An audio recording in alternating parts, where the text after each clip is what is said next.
Vamos falar agora de meio ambiente. Dentro dessa série de vídeos que eu tô fazendo de direito para leigos, baseado nesse livro que eu gostei muito, que chama Direito para Não Advogados. Tem uma playlist com os vídeos de outras temáticas, já falamos de processo, de responsabilidade jurídica, consumo, família, direito penal, contratos, imóveis, enfim, uma série de coisas do nosso dia a dia. Vai na playlist aqui no meu canal Direito para Leigos que você vai encontrar. E hoje o capítulo é Verde que te quero verde, falando então de meio ambiente.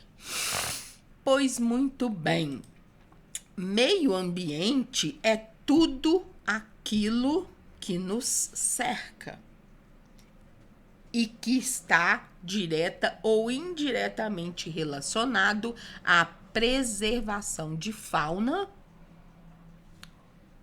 plantas, árvores e flora. Vocês viram o que eu fiz, né? Fauna, plantas, meu nariz. A minha gata aí atrapalhando meu vídeo, para variar, bruxinha, para me corrigir, porque eu falei que é fauna, é plantas. Pegadinha da Dridri. Preservação de fauna, animais e flora. Agora sim. As plantas, tá? Que são fundamentais para nossa sobrevivência, inclusive, né? Mas como assim preservar um bicho é fundamental para minha existência? Se você não preserva determinado bicho, o outro que preda ele começa a invadir o seu espaço e começa a invadir sua casa e começa a te atacar. Enfim,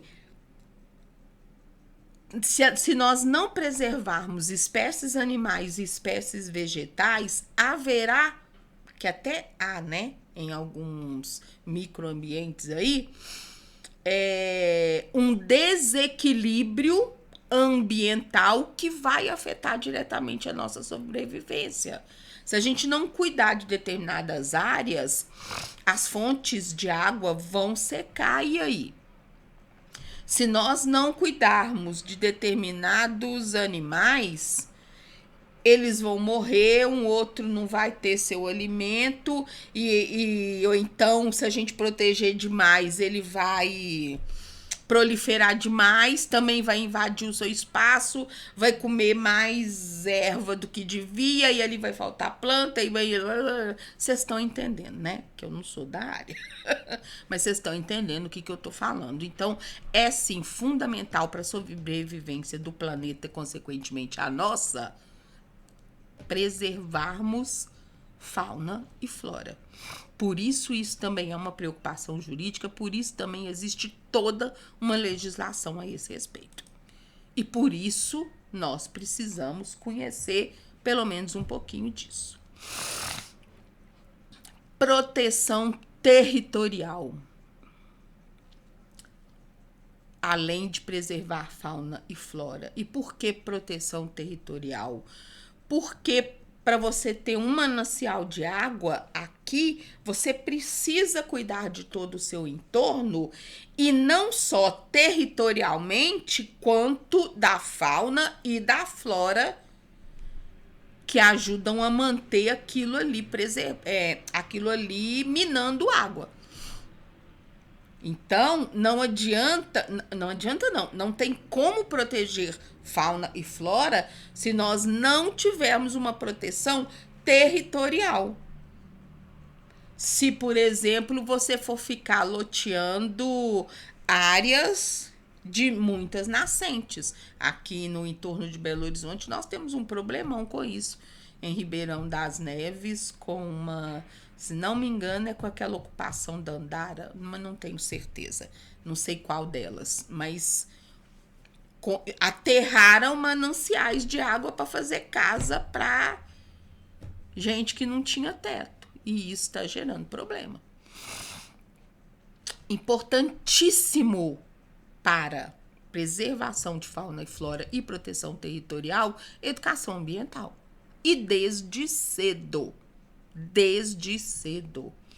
E gente, a gente fala em meio ambiente, a gente só pensa na coisa macro, né? Vamos falar, por exemplo, de fauna, animais domésticos. Educação ambiental a respeito de animais domésticos. Castração, por exemplo. Proliferação de animais domésticos, que é o que a gente tinha antes, que perambulavam pela rua, traziam doença pra gente. Desde simples verminoses até problemas graves. Então, olha, e isso não é meio ambiente? Óbvio que é. Então, por favor, quando a gente fala em meio ambiente, não é só no sentido macro, não. No sentido micro também, tá?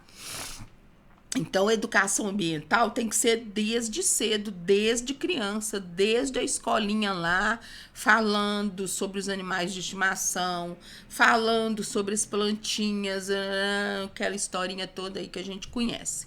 Falando sobre, principalmente, não poluição. Porque não tem como proteger fauna, flora e espaço territorial se a gente não exercitar a não poluição. E o que a gente mais faz é poluir tudo e todos.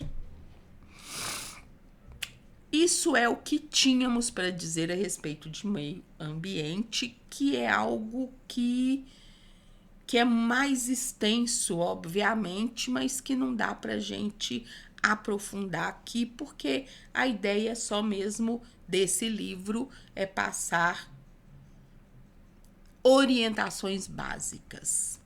E no próximo e último vídeo dessa série, nós vamos falar sobre como e quando você deve contratar um advogado. Beleza? Te espero e, como eu falei, se você chegou nesse vídeo, não deixe de ver a playlist Direito para Leigos, que tem vários outros temas interessantíssimos. Bye, bye.